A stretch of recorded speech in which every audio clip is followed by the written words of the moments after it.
Į sveikatą. Iš tikrųjų. Girdami Vytautą prisidedate prie Jono Valančiūno paramos fondo. Technologiškai pažangus klausos aparatai Opera klausos centre. Floradix. Gerai savijautai visai šeimai.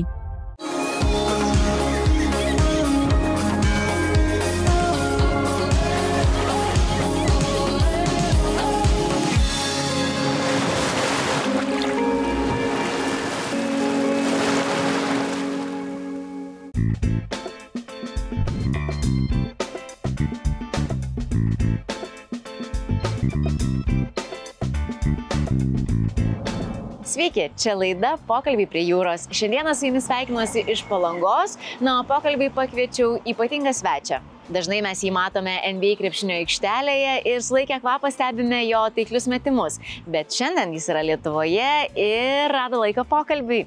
Tad jūsų dėmesiui Jonas Valančiūnas. Pokalbiai prie jūros su Jonu Valančiūnu. Papuoliau, ne? Apie vasaras Lietuvoje. Man visą laiką gera grįžti į Lietuvą, visą laiką faina Lietuvoje. Ir tėvystės iššūkius. Mes neauginam išskirtinių vaikų su privilegijom. Tai tada atsigerkime. Joną Valančiūną pristatinėti tikrai nereikia. Su vienu žymiausių lietuvių žaidžiančių NBA susitinkame pasikalbėti ne apie krepšinį, o apie tai, ką jis įveikia už krepšinio aikštelės ribų. Tad susitikime po reklamos.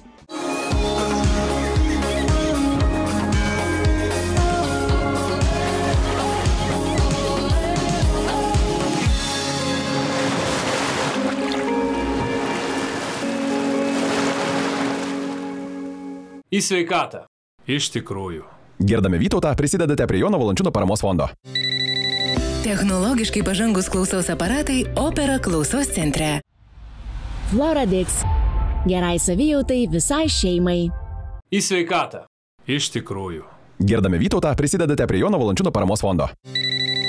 Technologiškai pažangus klausos aparatai Opera klausos centre. Floradix. Gerai savijautai visai šeimai.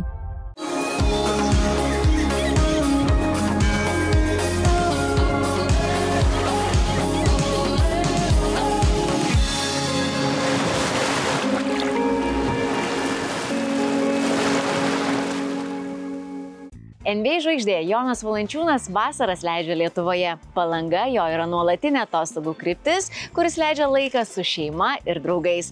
Tad su Jonu pasikalbėsime ne apie krepšinį, bet apie žemiškus dalykus. Tai, kas jį daro laimingu.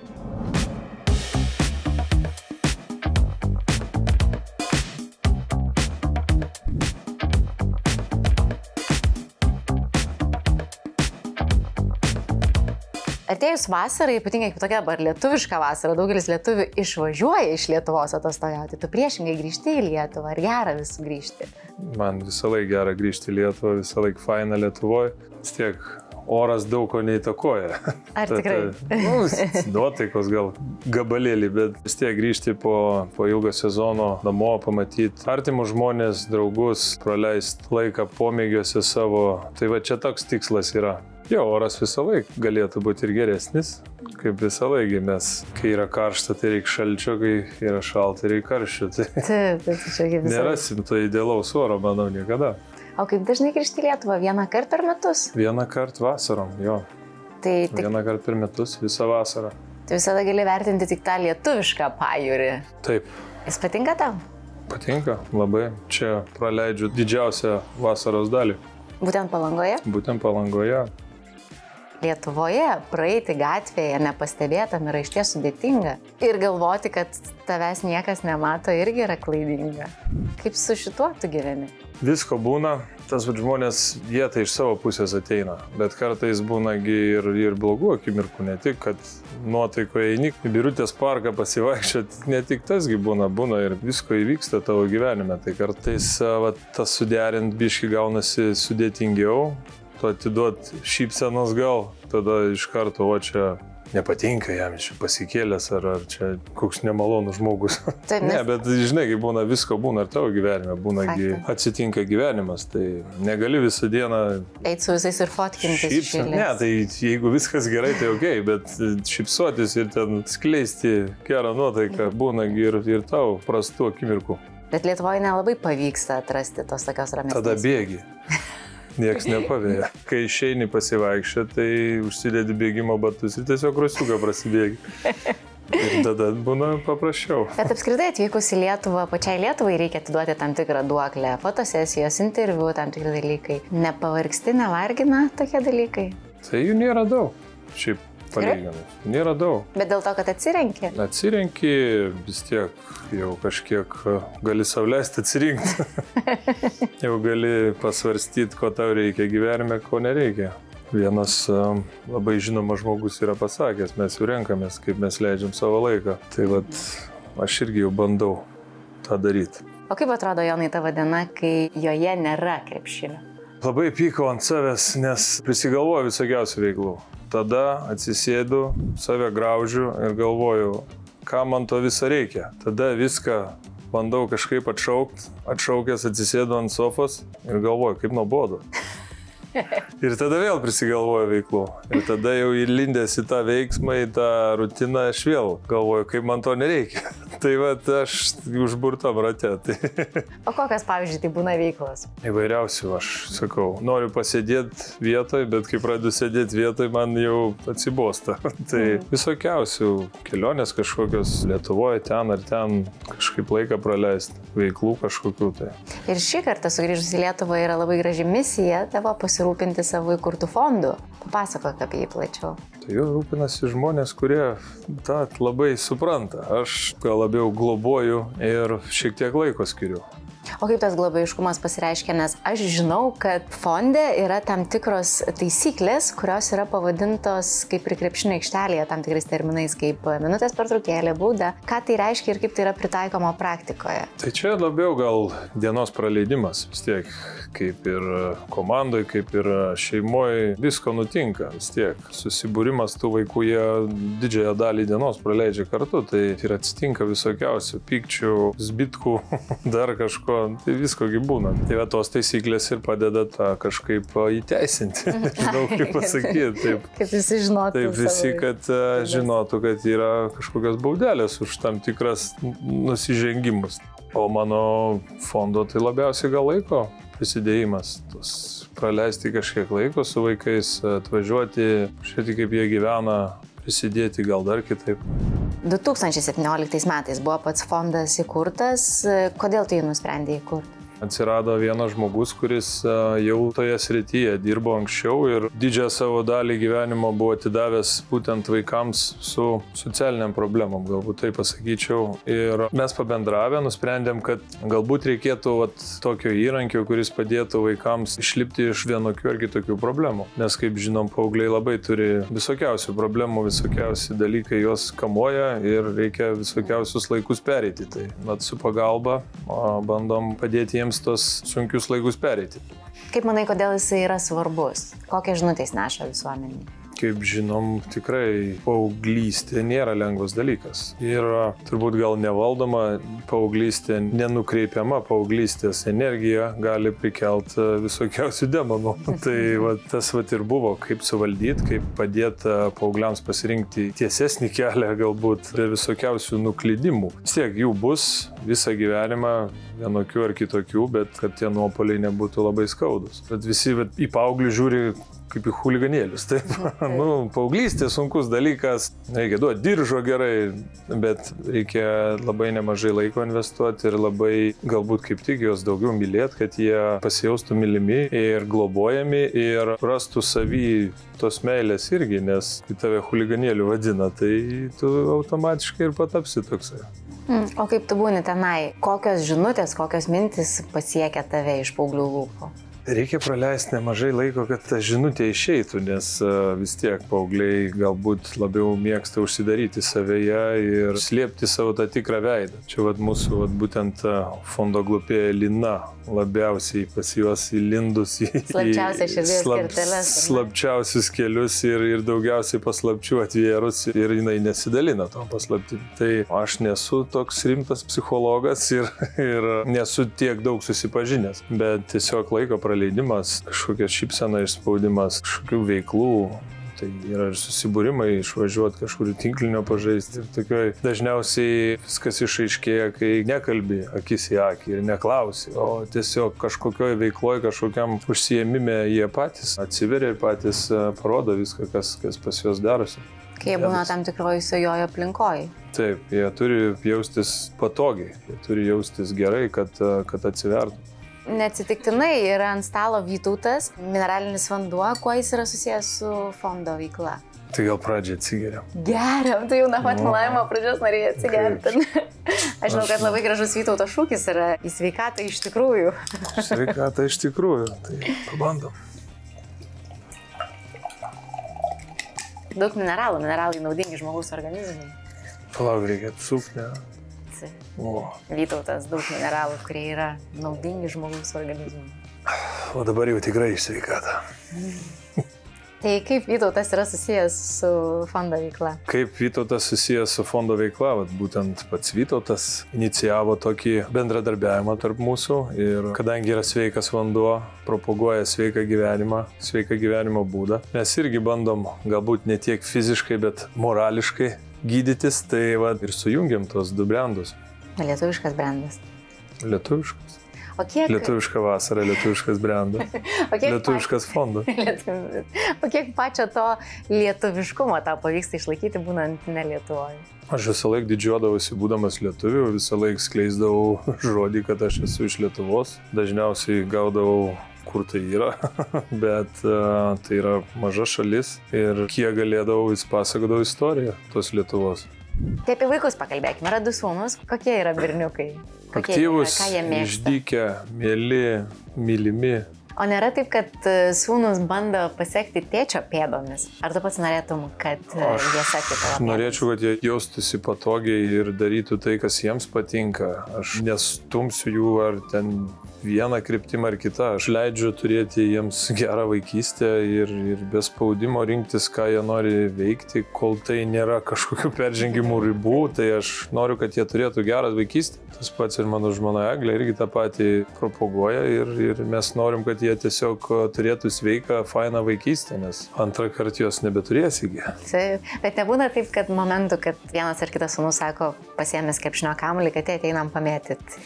Tai jie būtų sporte krepšinį būtent nuo pat mažens, nuo pat vaikystės, nuo pat kūdikystės realiai vis tiek ir Eglė eidavo į varžybą su jais. Ir dar atsimenu, Jonukas Toronte buvo net su tom ausinėm, kiekvienas varžybas eidavo, kad net to triukšmo nebūtų, bet jis dar kūdikėlis buvo. Tai tas pats ir Tauras. Ir jie tą krepšinį matė nuo kūdikystės, tai nereikia jų stumti, jie viską žino, jie turi irgi skiepytą tą pomėgį krepšinį, tai man tik lieka kėdukus užsirišti. O kaip tu galvoji, Jonai, koks tas tėtis? Geras, blogas, visoks. Visoks. Stengiuosi daugiau būti geras, bet visko būna, spragų visur yra. Kažkur praleidi visada. Bet čia Lietuvoje atvykus daugiau laiko pavyksta praleisti su sūnum, man atrodo, negu. Daugiau laiko ir vėlgi. Aš neinu į varžybas, į treniruotės, jie neina į mokyklą, jau mes turim didžiąją dalį, nes sezono metu tai aš į rytinę išvažiuoju, jie išeina į mokyklą, aš vakarė einu į varžybas, išvažiuoju, kol jų dar nėra iš mokyklos grįžusių, o po varžybų, kai aš grįžtu, vėlai jau jie miega. Tai toksai gaunasi, kad jo, mes vienam name, bet nepasimatom. Tai tas mano grafikas ir vaikų grafikas sunku suderinti, bet vasaros yra atsigriebti. Tai, o per vasaros metu, nežinau, turit kažkokių tradicijų, ką veikėt visi kartu, kažkokių tam tikrų veiklų? Tiesiog kiekvienas laiko praleidimas kažkur keturiese, pas mus nėra nieko pastovaus. Sakau, aš kaip vieną kartą prigalvoju, kitą kartą atšaukiu. Tai ir mūsų visa šeima tokia be rutinos, taip, nes realiai mes rutinoje visą sezoną, o vasara yra... Tai vasara daug dalykų gimsta čia ir dabar, ką čia ir dabar viskas, kas šauna į galvą, pasimėgot. O vaikam patinka Lietuva? Vaikam nepatinka važiuoti kažkur. Važiuoti į Lietuvą, jiem nepatinka, tada važiuoti į Ameriką, jiems nepatinka. Bet atvažiavus būti ten arba ten patinka. Jie žiauriai greit pripranta. Ir nenori važiuoti niekur. Buvom dabar Nidoje, jie nori būti Nidoje, nenori Palangoje. Dabar jeigu mes kažkur važiuosim iš Palangos, jie nenori palikti Palangos. Kadangi tas mano būtent karjeros gyvenimo kelias buvo toksai, kad mes vieną dieną čia, kitą dieną kitur. Tai jie turbūt priprato keisti viską ir labai greit pripranta. Tai labai socialus, labai randa greit veiklos, randa kieme draugų, tai tiesiog aktyvus berniukai. Kaip jie reaguoja į tai, kad turi garsų tėtį? Kaip nors juos tai paveikia? Kaip gatvėje, pavyzdžiui, jie reaguoja, kai prie tavęs prieina žmonės, kurie fotkinasi, nori pakalbinti tave patį? Jeigu taip nuoširdžiai, aš niekada to nesureikšminau ir aš net neturėjau pokalbio su jais. Jie niekada neklausė tėti, pačioj pradžioje, kad tėti, kodėl su tavim visi nori fotografuoti? Vat nebuvo tokio, mes net kalbos apie tai neturėjom. Aš to nesureikšminu, aš žmogus kaip ir kiekvienas gatvėje žmogus. Tai jeigu ta nuotrauka kažkam atneša laimės ir džiaugsmo, kodėlgi ne, bet mes neauginam kažkaip išskirtinių vaikų su privilegijom, jie yra tokie patys vaikai kaip visi vaikai. Ir jie nesijaučia kitaip. Ir jie, aš noriu, sakau, mes su žmona norim, kad jie jaustųsi gerai ir jie turėtų sveiką, fainą vaikystę. O vaikystė susideda iš visko. Vieną dieną ir galbūt užgautas būsi, kitą dieną grįši patenkintas iš kiemo. Tai viską turi praeiti, aš manau, vaikai. Tai tada atsigerkim.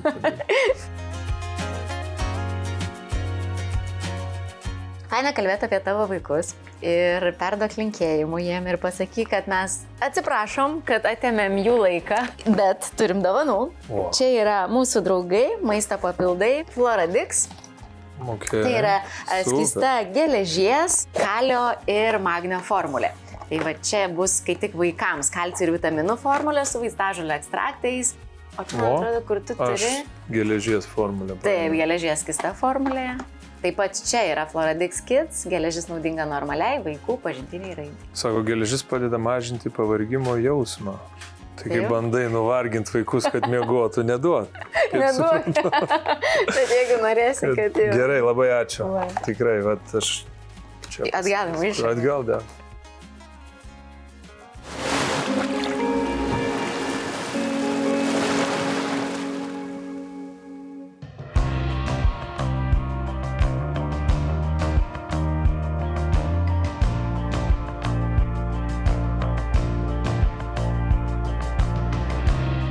Tai apie ryšį su mama. Jis yra ypatingas. Mama yra mama. Kaip dažnai ją aplankai? Nesu geras sūnus. Po pasaulį paklydęs, tai turbūt rečiau negu normalų žmonės. Bet nebūna taip, kad mama atvažiuoja pas tave? Tai būna aplankyti, vis tiek ta kelionė nėra 2 valandų su automobiliu. Ten gaunasi, kad ir 24 valandos tas skrydis sujungtas būna, tai sunkoka. Nepriskraidysi kiekvieną mėnesį, taip, pirmyn atgal, bet šventės, kai būna man laisvesnis grafikas, kai aš galbūt daugiau praleidžiu laiko namuose, tada atvyksta aplankyti. Kas Joną Valančiūną labiausiai padaro laimingu? Kada tu jautiesi labiausiai laimingas? Kai yra vidinė ramybė, kai viskas yra savose vietose, kai viskas gerai tavo vaikam, tavo žmonai, tavo šeimynai, sėdi ant sofos ir tada jautiesi laimingas. O turite, gal tai banaliai labai skamba, bet svajonių, tikslų? Kalbėjom su treneriu, kad visgi krepšininko karjera, šlovė, ten uždirbti pinigai, faina viskas, bet laimėjimai yra antras bagažas, kurį tu turi užpildyti, kol dar yra laiko, kol dar turi galimybę. Tai vat, galbūt dar kol galiu pasiekti laimėjimų, reikia jų siekti, reikia brėžtis tikslus ir kuo aukščiau lipti ant tų pakilų. Tai vat. Būna akimirkų, kai pagalvoji, ką veiksi, kai ateis laikas, kai nebežaisi krepšinio. Tai vis daugiau, vis dažniau ir dažniau. Galbūt, kai esi pavargęs, kai esi, galbūt ne fiziškai, bet nuo visko, tas keliavimas, rutina, kai yra atsibodus, tai galvoji, kad nieko neveiksiu. Tiesiog turėsiu fun ir viskas, daugiau nieko. Leisiu savo viską, bet po to vis tiek. Visas mano gyvenimas buvo krepšinis. Aš neįsivaizduočiau turbūt savo gyvenimo be krepšinio ilgesnį negu ten metai laiko tarpą. Tai turbūt kažką su krepšiniu vis tiek kažkur, kur aš galėčiau būti naudingas. Vėlgi, jaunimas, krepšinio visa ta struktūra Lietuvos. Galbūt tenais. Jeigu mūsų laidą žiūri jauni žmonės, besimokantis, besiekiantis savo svajonių, ką tu galėtum jiem pasakyti, kas yra svarbiausia ir jeigu jie norėtų tapti tokiais kaip tu, kas yra svarbiausia gyvenime? Tai turi nenukirtinėti kampų, sunkus darbas, neapgaudinėti savęs ir eiti ir siekti tikslo, nes nepasieksi, jeigu nesieksi, tai eiti, dirbti, domėtis, visas susideda į tą vieną bendrą tikslo siekimą. Ką galėtum pasakyti tiem, kurie sako, tai jam lengva kalbėti? Išputėję akis. Jo, lengva. Lengva. Jo, viskas buvo taip lengva. Atnešė ir padėjo. Tai žinai, gali atrodyti. Ne, tai okei, viskas gerai. Visokių žmonių yra, visokių ir gerai. Ir tvarko yragi, ir meilės, ir nepykantos. Visur kur tai. Viskas gerai, bet to yra sveikas dalykas, sveikas variklis, manau. Papasakok trumpai apie šią vasarą Lietuvoje, bet trumpai ką veikia ir kokie yra dabar ateinantis mėnesių planai, pusmečio metų tavo planai. Tai dabar jau atsipalaidavau, praleidau savo mėgstamose veiklose su šeima, čia gerų orų pasimėgavom. Buvo dabar jau savaitgalį geras? Ne, savaitgalį buvo geras, taip. Bet dabar jau laikas viskas, prisijungti prie rinktinės ir jau dabar vėl tas titulų kažkokių medžiojimas prasideda. Viskas jau pailsėta, jau ir galva grįžo į vietą, jau ir tas alkis atsiranda ir noras vėl grįžti į aikštelę ir jau laikas vėl vilktis aprangą. Tas tavo varikliukas, kuris veda į priekį, tai tas yra, kaip sakai, alkis, kad truputėlį turi būti Nežinau, pasilgęs. Man tai neatsibosta. Būna ten po sezono, galvoju, gerai, baigėsi, dabar pailsėsiu, praleidi ten mėnesį, maks 2 mėnesius ir jau tu vėl, kaip norėčiau kam nors užtepėti iš alkunytės. Tenais vėl kažkur tos mikrodvikovas tu pasilgsti vėl. Aš tiesiog noriu tau padėkoti, kad skyrei mums savo brangų laiką ir čia prie jūros ir sakau kitų susitikimų. Bibliotekoje prie jūros. Bibliotekoje prie jūros. Gerai, ačiū. Ačiū Jums.